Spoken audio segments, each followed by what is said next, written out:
Hello, my name is Kristen, and this is Kristen Craves Books. So I am here with my May wrap-up. It is finally time to talk about all the books that I read in May, and I actually meant to read 11 books, and that was around 4,000 pages, and it was actually kind of a low average rating for me. I think it was around a 3.77. Normally I'm closer to a 4, but that doesn't mean I didn't read some stellar books. I found some new favorites, but I just rated a few more books 2.5, 3 stars than I normally do. But I normally talk about them in chronological order, the order that I read them throughout the month, but I thought it'd be more fun to start with my least favorite and then work my way up to my favorite book of the month. So we'll get right into it. So my least favorite book of the month is actually one that has been shortlisted for the Women's Prize, and I think we find the winner of the prize July 7th. So I'm trying to read all 5 of the books that I believe are shortlisted, and this one was interesting to me because I do like books about social media, but I just didn't connect with this one, and that is Known as Talking About This by Patricia Lockwood. And there was some interesting commentary in here. I really did like Lockwood's writing, some great themes discussed, but it's separated into 2 parts, and I feel like they were completely different novels. I really was into the first half, but there are a lot of pop culture references that if you don't get, you just don't get. And some of them I didn't remember, I don't know about, so a lot of it went over my head in that way. But then the second half was less a commentary on social media.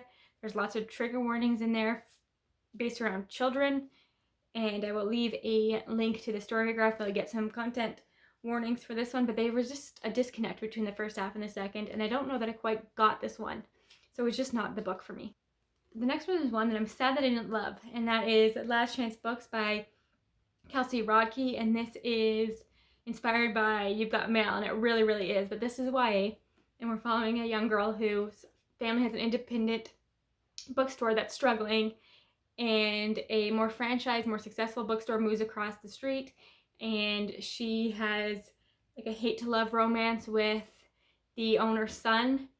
And I think I've realized that I just don't like hate to love romances that revolve around pranks. They just don't work for me. They don't buy into them. I just kind of find it annoying, and there are a lot of pranks in here, and I just was not invested in the romance, which is not what you want in a romance novel. But I will say that I liked all of the side characters. I like our main character's relationship with her family. It was a very complicated family situation. She was living with her aunt. She has a fun relationship with her brother, and her best friend in here is actually a booktuber, which is just fun and was interesting to see in some of the terms around the booktube culture that were used in here. I thought that was really, really interesting. And there was some great conversations about publishing and supporting independent bookstores and things like that, but this is at its heart a romance novel, and I could just not get into the romance side of it, unfortunately. Then the next one is actually one I listened to in audio thanks to Libro FM, and I'm sad that I didn't love this one more, but I did enjoy it, and that's One Last Stop by Casey McQuiston.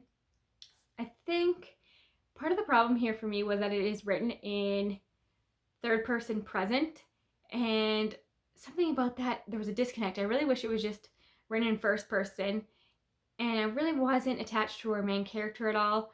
I kind of thought that this would have been better if it was a dual perspective. I would have loved to have Jane's point of view. Jane's the one that is stuck on a subway in this.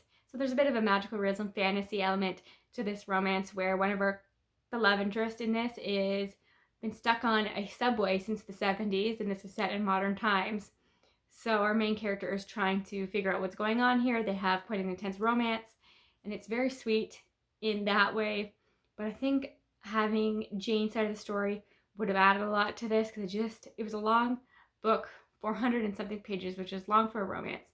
And it just felt repetitive at times. Main character going on the subway, that kind of thing. I wish there was more depth here for something that was so long, but I did love a lot of the side characters. I loved her, the found family with her roommates, and I did think that the fantasy element in here was really, really interesting. And then last week was the Do the Thingathon, and I did participate. I had a migraine for most of it, but I did manage to read 2 books that have been on my TBR for years, so that was amazing.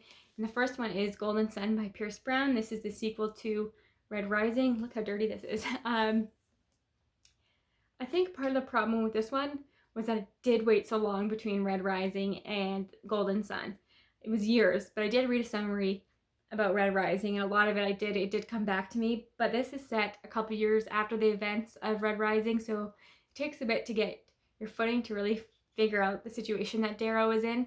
As I was reading this, I forgot how much I don't like Darrow. He's not my favorite character. I find him a little full of himself, and I just didn't love living inside his head so much. It's the side characters I love in here. Mustang is one of my favorite characters. She's awesome. But I think the issue with this is that I am such a character-driven reader, and this is so plot-heavy. You don't get a chance to breathe in here. It's one action scene after another. So much political talk, so much going on in here that I just couldn't digest it all. It just felt like a lot. But I did enjoy it overall, and it ends on a cliffhanger. So of course I'm going to read the next one. I don't know that I will read the 4th and 5th book. I think that's how many there are now, because it was originally a trilogy. So I'm thinking Morningstar ends on a conclusion that is satisfying. So I think I will probably stop there. But yeah, I can see why I loved Red Rising all those years ago. It's really nicely written. I love sci-fi. This is a good introduction into sci-fi, so it was an interesting read. Then the next one is one I hear a lot of mixed things about, but I actually really ended up enjoying it, and that is Lore by Alexandra Bracken, and this is actually a fantasy standalone, which is always refreshing, and it's based off Greek mythology. World, the gods become mortal every 7 years, and they come to Earth. In this book, they're in New York, and people are able to hunt them and then take their positions. And again, I've been talking a lot about side characters in this wrap-up, I'm realizing, but great side characters in here, though I did enjoy Laura herself. But the romance in here was not my favorite, but it was still cute. I still liked it. But her best friend was really sweet. He's the ultimate cinnamon roll, just really, really cute. And I think what made me enjoy this one just a bit more than Golden Sun was there was more character development in here. I felt like I was more attached to the characters in here. There is still a lot that goes on because it is a fantasy standalone, so everything needs to wrap up. But we're able to breathe more, and if you've been reluctant to read this one because of the mixed reviews, I still recommend it because I've had a really good time reading it. The next one is one that I listened to in audio, and it's How Y'all Doing by Leslie Jordan, who I just adore. Leslie Jordan really blew up on Instagram over the course of the pandemic, and you might recognize him from American Horror Story or Will and Grace. He talks a lot about his time on American Horror Story in here, which I've never watched, but it was fun to get some of that background. And he talks about his time on The Help. Lots to talk about Emma Stone, which I thought was fun. And you have to listen to the audiobook. If you're interested in Leslie Jordan at all, listen to the audiobook because he narrates it. And if you know him, you know how delightful that experience is. So he could really talk about anything, and I would have been into it. So he talks about his coming out, his relationship with his parents, which was really interesting, his recovery. He is an alcoholic. He talks about Carrie Fisher in here. So he just covers a lot of ground in a short book, and it's almost like listening to a podcast or having a conversation with a friend, and it's just delightful because he has such a great voice. Then we have one that was a buddy read on Bookstagram. I do that every month, and this one was an interesting choice for us.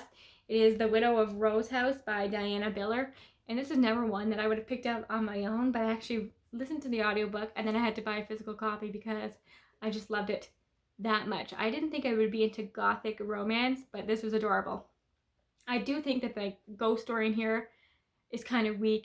It's like very much in the background, but you pick this book up for the romance. Sam, the love interest in here, is adorable. I adore his family. He is so sweet. I really liked our main character. She ran away from an abusive marriage. She actually got divorced in a time where that was very looked down upon, and her husband is murdered, and some people suspect it's her, and she's left money, so she buys this house that is said to be haunted, and she's going to restore it, and the love interest is going to help her. And so we get that ghost element in here, which was interesting. I thought that went into some interesting places, but really it's the romance. It's so sweet. It's way more steamy than I had originally expected, but I did really, really enjoy this. And I know this author has a book coming out in either September or October that I cannot wait to read. Next is one that I feel like I talked about a lot, and this is Miss Meteor by Taylor K. Mahia and Anna Marie McLemore, and this is a YA novel that has some magical realism, which I should have expected with Anna Marie McLemore. They always seem to have magical realism, and that's why I love their work. But this is involving two ex-best friends. One of them wants to enter a beauty pageant, and the other one helps her and enlists her sisters to help. And there's some great representation in here, some interesting conversations. I love books about broken friendships coming back together. If you're into that kind of thing, it's really sweet. Any book centered around a beauty pageant, I'm going to love. And I really don't have any complaints about this. And some of the bullies in here, they can kind of feel like caricatures, but I understand that completely.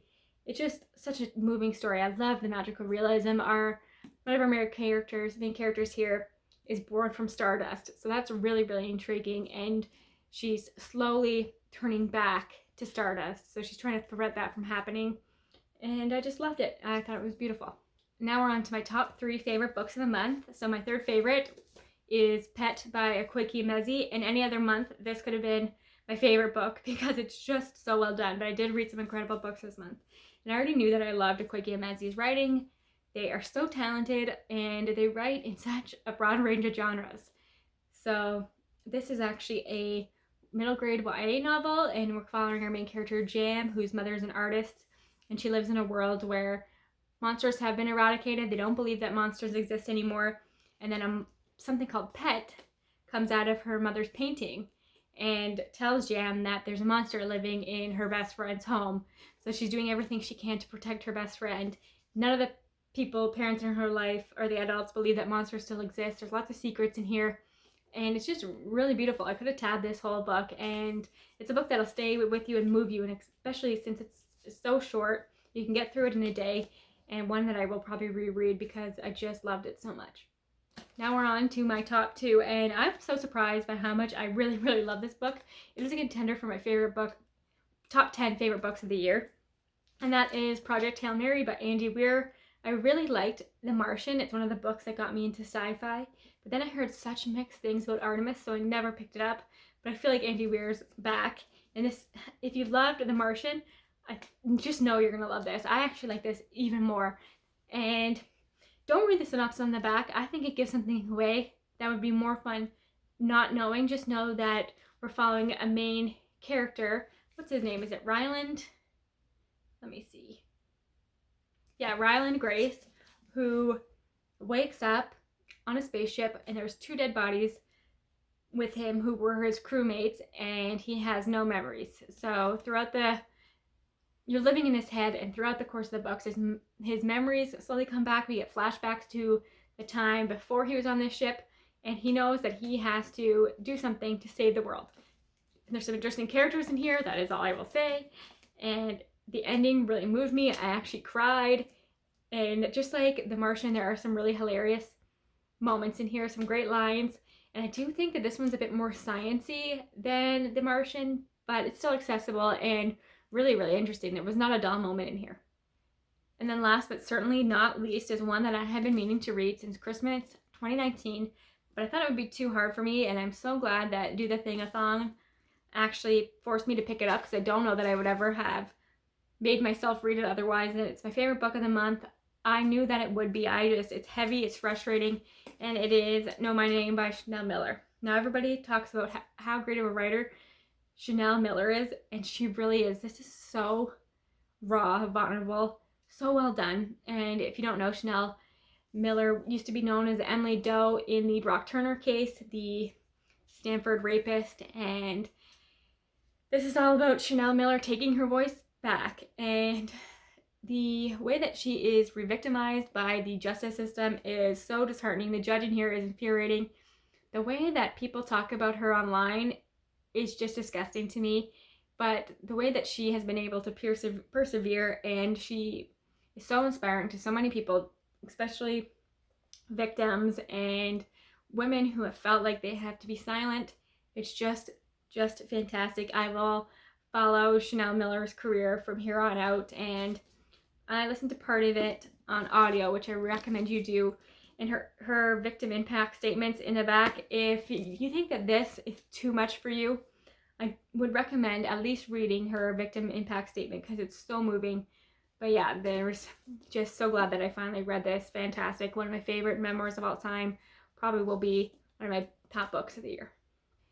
So that is it. That is my May wrap up. As you can see, I read some real winners this month. A few not my favorites, but still like no terrible books here. And I'm excited to see what June brings. I'm actually going to film my June TBR right now, because I'm participating in whatever you want-a-thon. So I'm going to do that right now, but I hope you enjoyed this video. Thanks again for your time, and I'll talk to you again soon.